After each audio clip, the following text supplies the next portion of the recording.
मैंने कहा, बिलाल शाह तुम्हारी बात मेरे पल्ले नहीं पड़ रही। मुझे शुरू से बताओ क्या वाकया है। विमाला कहाँ है और तुम कहाँ मिले थे इससे?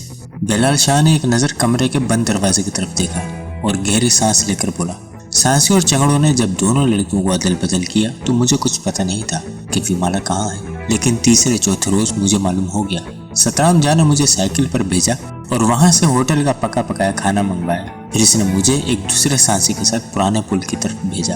आपको पता होगा, पुराने पुल के करीब नीचे की तरफ जहाँ भट्टों वाली मिट्टी निकालते हैं, एक खस्ता हाल मकबरा सा है। इस मकबरे के पीछे पक्के अहाते में एक सुरंग है। 100-150 फीट लंबी ये सुरंग अब बंद हो चुकी है और जो थोड़ा सा हिस्सा बाकी है इसमें कोई झांकने की जरूरत भी नहीं करता। विमाला इस वक्त 4 सांसी पहरेदारों के साथ उसी सुरंग में मौजूद है। मैं पूरी तवज्जो से बिलाल शाह की बात सुन रहा था। इसने गुफ्तगू जारी रखते हुए कहा, हम रात के वक्त खाना लेकर इस सुरंग में पहुंचे। वहाँ लालटेन जल रही थी और एक खूबसूरत लड़की सांसियों वाले लिबास में एक मुसल्ले पर बैठी थी। इसके हाथ पांव डोरी से बंधे हुए थे और बाल बिखरे हुए थे। सतराम जाका छोटा भाई हीरा भी वहीं मौजूद था। लड़की इसकी तरफ सहमी हुई नजरों से देख रही थी। हीरे ने मुझसे कहा कि मैं लड़की के हाथ खोल दूं। मैंने इसकी हिदायत पर अमल किया। हीरे ने लड़की को गाली देकर कहा, अब वो खाना खा ले, ये इसका शहरी खाना है। ये विमाला से मेरी पहली मुलाकात थी। मैं जल्द से जल्द आप तक पहुंचकर इतला देना चाहता था, लेकिन उस रात तेज बारिश शुरू हो गई और मुझे पहरेदार सांसों के साथ मकबरे में ही रुकना पड़ा। सुबह मुंह अंधेरे मेरी आंख खुल गई। विमाला सिसको से रो रही थी। मैं इसके करीब जा बैठा। 2 सांसी बाहर पहरेदार थे, जबकि 2 भंग की पत्तियां चबाकर गहरी नींद सोए हुए थे। मैं विमाला से बातें करने लगा। वो सांसों को बिल्लियों और कुत्तों का गोश्त खाते देख चुकी थी और इनसे बेहद खौफजदा थी। कहने लगी, तुम मुझे दूसरे सांसियों से मुख्तलिफ नजर आते हो, मेरे पास रहो, मुझे इन लोगों से बहुत डर लगता है। मैं इससे काफी देर बातें करता रहा।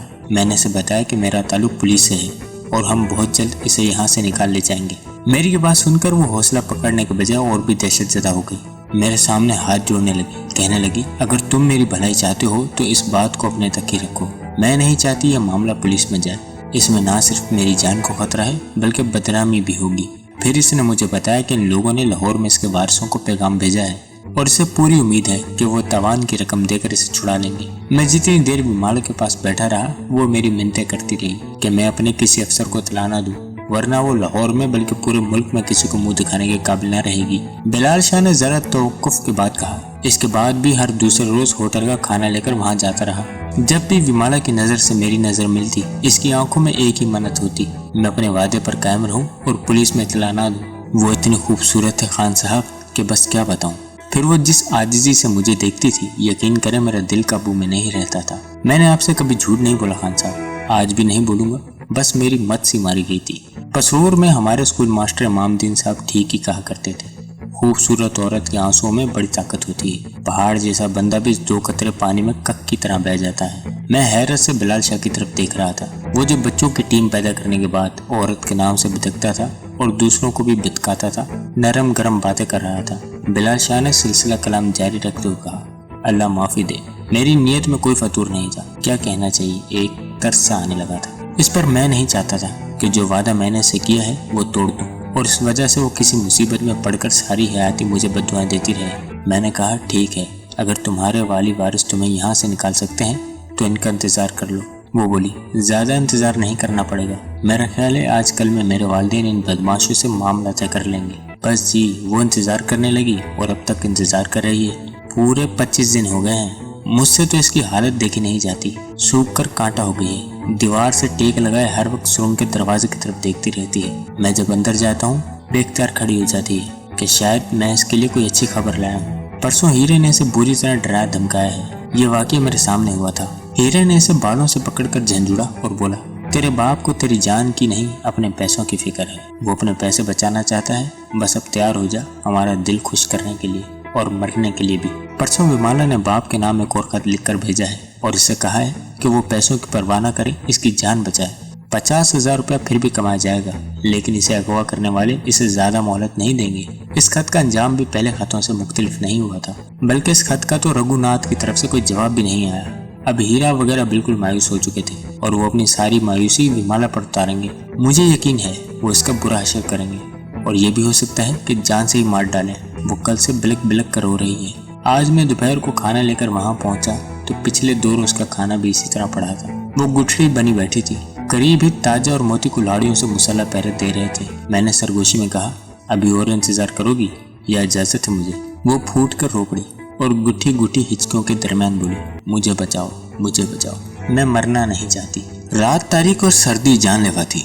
हमारी जीप कच्चे पक्के रास्ते पर हिचकोले खाती काफी रफ्तार से रूही नाली की तरफ जा रही थी। जीप में मेरे साथ बिलाल शाह और सब इंस्पेक्टर फरजान अली के अलावा 2 हेड कांस्टेबल और 2 राइफलमैन भी थे। ड्राइविंग में खुद कर रहा था। हम कच्चे में 3 मील का तवील चक्कर काट कर शुमाल की तरफ से पुराने पुल के पास पहुंचे। इस तरह हमें खाना बदोशों की बस्तियों के पास से नहीं गुजरना पड़ा। पुराने पुल और मकबरे से 1 फरलांग दूर ही हमने जीप घने दरख्तों में रोक दी और टार्चें संभाल कर पैदल ही पुल की तरफ रवाना हुए। यहाँ नाले के साथ साथ ईंटें थापने वालों ने मिट्टी खोदकर बड़े बड़े गड्ढे बना रखे थे। इन गड्ढों के पास ही वो तारीख खस्ता हाल मकबरा किसी असेब की तरह सर उठाए खड़ा था। मकबरे की चारों तरफ झाड़ियां थी और भंग के पौधे थे। बड़ी उजाड़ सी जगह थी। मैं बिलाल शाह से मकबरे और सुरंग का नक्शा मालूम कर चुका था। बिलाल शाह का कहना था कि 2 पहरेदार सुरंग के अंदर होंगे और 1 या 2 बाहर। पहरेदारों के पास 2 पिस्तौल हैं, एक बाहर होगा और दूसरा सुरंग के अंदर। बाकी दोनों अफराद कुल्हाड़ियों से मुसल्लह होंगे। सुरंग का दरवाजा मजबूत लकड़ी का था और अंदर से बंद रखा जाता था। हम बेहद एहतियात से चलते इस मुकाम पर पहुंच गए जहां से मकबरे का अकबी अहाता दिखाई देता था। सुरंग का दरवाजा इसी अहाते में था। एक बरामदे में बिलाल शाह ने मुझे मध्यम रोशनी दिखाई और बोला, यहाँ पराली बिछी हुई है, बाहर वाले पहरेदार यहाँ बैठते हैं। मेरा ख्याल है इस वक्त भी वो लालटेन की रोशनी में ताश खेल रहे होंगे। मैंने अपना रिवॉल्वर चेक किया और सेफ्टी कैच हटाकर दोबारा होल्स्टर में रख लिया। हेड कांस्टेबल उमर दराज भी पूरी तरह तैयार था। प्रोग्राम के मुताबिक इसे मेरे साथ आगे जाना था। मैंने बाकी अमले को एक बार फिर जरूरी बातें समझाई। अगर मैं और उमर दराज दोनों पहरेदारों को बगैर किसी शोर शराबे के काबू करने में कामयाब हो जाते तो सब इंस्पेक्टर और राइफलमैन को अपनी जगह मौजूद रहना था। दूसरी सूरत में इन्हें भागकर सुरंग के दरवाजे पर पहुंच जाना था और अगर दरवाजा खुलता और कोई अंदर से बरामद होता तो इसकी मुजाज पुरसी करनी थी। मैं और उमर दराज झुककर चलते हुए दहलवान उतरे। भंग के पौधों में से गुजरकर अहाते में पहुंचे तो लालटेन के करीब बैठे हुए 2 हवेले साफ नजर आने लगे। एक शख्स के कंधे में कुल्हाड़ी भी साफ दिखाई दे रही थी। इन दोनों से बचकर सुरंग के दरवाजे तक पहुंचना नामुमकिन था। हम दोनों ऊंधे लेट गए और गहरी तारीख में दीवार के साथ साथ बेआवाज रेंगते हुए पहरेदारों के करीब पहुंच गए। ये बड़े सनसनीखेज लम्हात थे। हम दोनों की ही नहीं विमाला की जिंदगी भी दांव पर लगी हुई थी। यूं लगता था हमारे सांसों की आवाज भी फंकार बनकर खामोशी में गूंज रही है। अब पिस्तौल बरदार पहरेदार से मेरा फासला सिर्फ 3 गज था। उसके कंधे पर होल्स्टर मुझे साफ नजर आ रहा था। बिलाल शाह के अंदाजे के ऐन मुताबिक दोनों पहरेदार ताश खेलने में मसरूफ थे। इसके साथ साथ वो रेवड़ियां भी खा रहे थे। खामोशी में कड़कड़ की आवाज दूर तक गूंज रही थी। वो इस बात से कतई बेखबर थे कि कानून का हाथ उनके इस कदर करीब पहुंच चुका है। अचानक मैं अपनी जगह से उठा और 2 कदम भागकर पिस्तौल बरदार शख्स पर जा पड़ा। मेरा बायां हाथ सीधा इसके पिस्तौल पर आया था। पिस्तौल बाहर खींचने में मुझे जरा सी भी दिक्कत नहीं हुई। मक्खन के बाल की तरह पिस्तौल मेरे हाथ में आ गया। पिस्तौल बरदार ऊंधे मुंह मेरे नीचे गिरा और लालटेन इसके सर की टक्कर से लड़क कर दूर जा गिरी। मेरा दूसरा हाथ मद मुकाबिल के मुंह पर आया था।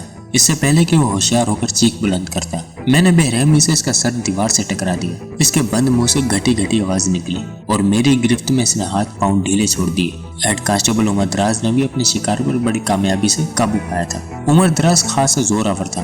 अंधेरे में अचानक बरामद होकर इसने अपने मद मुकाबिल की गर्दन दबोच ली थी और दूसरे हाथ से इसका मुंह ढांप लिया था। मैंने देखा दुबला पतला पहरेदार उमर दराज की गिरफ्त में चिड़िया की तरह फड़फड़ा रहा है। मेरा मद मुकाबिल सर पर आने वाली शदीद चोट से बेहोश हो चुका था। लिहाजा मैंने इसे अल्लाह के सुपुर्द करके इसके पिस्तौल की नाल दूसरे पहरेदार की पेशानी से लगा दी। मेरा मकसद इसे खामोश रखना था, लेकिन लालटेन के लड़कने से जो आवाज पैदा हुई थी उसे नजरअंदाज नहीं किया जा सकता था। इस बात को समझते हुए सब इंस्पेक्टर फरजान अली और सिख राइफलमैन भागकर सुरंग के दरवाजे पर पहुंच गए। उनके वहां पहुंचते ही दरवाजा झटके से खुला। एक भारी भरकम आवाज आई, ओए क्या हुआ है नाजे? ये सतराम जा का भाई हीरा था। सिख सिपाही ने राइफल का बट घुमाकर इसकी गर्दन पर मारा। बड़ी शानदार जरब थी। हीरा लड़खड़ाकर दूर जा गिरा। इसके पास पिस्तौल था, लिहाजा सब इंस्पेक्टर ने एक लम्हा जाया किए बगैर छलांग लगाई और इसे छाप लिया। ऐन इस वक्त मेरी निगाह सुरंग के अध खुले दरवाजे से अंदर गई। सुरंग के अंदर रोशनी थी। इस रोशनी में एक साया सा दरवाजे के पास आया और फिर गलत गालियां बकता हुआ वापस अंदर भागा। मेरे जहन में खतरे की घंटी बजी। छठी हिस्स ने पुकार कर कहा, विमाला की जान खतरे में है। मैंने सांसी का पिस्तौल उमर दराज को थमाया और खुद अपना रिवॉल्वर निकालकर सुरंग की तरफ भागा। सुरंग में करीबन 20 कदम आगे 8-10 जीने थे। जीने उतरते ही मुझे बाहर जाने बहुत सा काट कबाड़ नजर आया। दरवाजे से भागने वाला साया इसी काट कबाड़ के पीछे रुपोश हुआ था। मैंने भागते भागते 2 हवाई फायर किए और चीख कर कहा, खबरदार, मेरे ये हवाई फायर विमाला की जिंदगी बचा गई। चौथा सांसी जो विमाला को कत्ल करने के लिए इसके सर पर पहुंच चुका था, एक लम्हे के लिए ठटका और इस दौरान मेरी तीसरी गोली ने इसके सीने पर बोसा दे दिया। यह मौत का बोसा था। वो अपनी चमकदार फल वाली कुल्हाड़ी समेत पुष्ट के बिल विमाला के पास गिरा। विमाला चीख कर दीवार के साथ जा लगी। इसकी फटी हुई नजरें कभी मुझे देखती थी और कभी सांसी के सीने पर उबलते हुए खून को। वो बहुत कमजोर हो चुकी थी, रंग जर्द था और बाल बिखरे हुए। इस खस्ता हुलिये के बावजूद इसके अंदर से खूबसूरती झांक रही थी।